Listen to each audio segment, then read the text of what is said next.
Welcome back, guys, to the Type Sheet Podcast. Today, we're pretty much talking about entrepreneurs that go to college and they end up with college debt. And it's a big issue that a lot of people do go through. So, when most people think of entrepreneur, they want to picture somebody that is breaking free from the system and pretty much being their own boss and chasing their vision. We're both entrepreneurs here, and I'm not touching no paper right now. I'm gonna be honest. Yeah, me neither. I'm not really touching anything at all. But that's what we're diving into today. The connection between college debt and entrepreneurship for me is personal because I wanted to start, my own business after graduation. I had a few ideas. It was going to be lawn care, and then it was going to be, sending AI agencies to other companies. But all I know is debt feels like an anchor type sheet.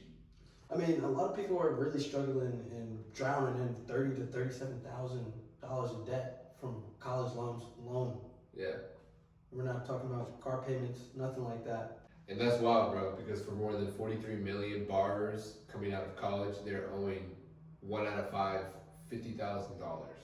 And that's pretty OD coming out of college. Nah, and honestly, according to the Kauffman Foundation, bro, these people aren't even leaving college with businesses. They're not creating businesses after. They're worried about the debt that they're in. Exactly, bro. That actually affects the fund rates of having the numbers that you need. Those lenders will see all those things that you're trying to, accomplish and achieve, and they'll see the debt you're in, and they just will say no immediately.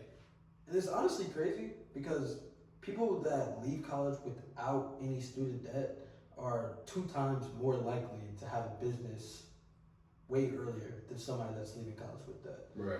Which is crazy. Yeah, that is pretty crazy. Type Sheet.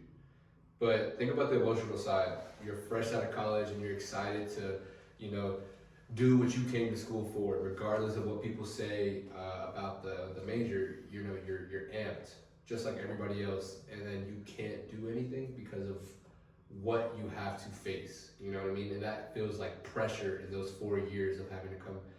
I have to make this business in school, and if you don't, buddy, you got to go get a 9 to 5. You got to go get some type of other job that you're not really passionate about. And literally that just does nothing but create more stress, and it really has you focus on nothing but you trying to get your debt over with. That's not an entrepreneurship mindset. There are some real stories of students, entrepreneurs who delay hiring and skip investing, marketing, and who even work those 9 to 5s just to keep up with those loans, those side jobs that slow down, innovation and time to their real craft. And it's not just financial struggles either. It's also the mental struggles that you have to go through. You're not getting any bread. You're worried about having to pay for something that you've already gone through. Right. It's kind of ridiculous. What do you think could help us, relay this in the future for other entrepreneurs, or what do you think is going to help us and benefit us in total? Honestly, I think the best way that you could start to kind of try to help this issue out is if you start loan forgiveness programs aimed towards entrepreneurs. Their occupation is the fact that they're going to create a business and they're going to go make money.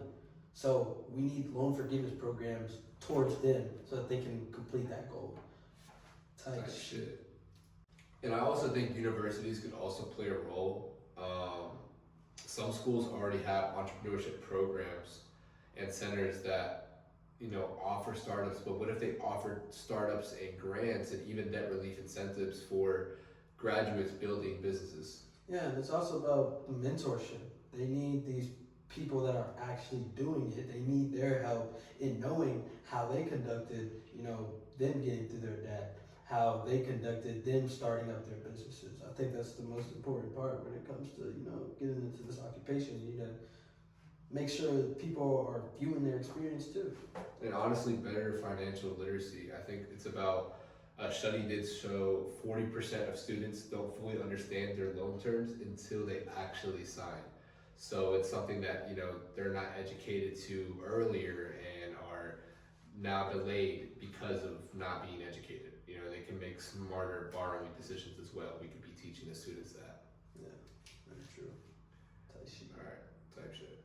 All right. So I believe our call to action of what we can do right now would be support student businesses, buy from them and share their work to other local businesses around, the town that the college is in, and give them encouragement. They can have better mentors. We can have a finding a mentor study group or a session.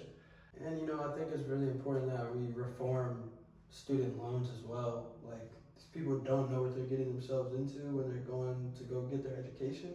I think we need to reform how they start accessing these loans. We can't just start giving them out willy-nilly. Like, we need people to be educated about what they're borrowing, how they're borrowing, and what's expected to be paid back.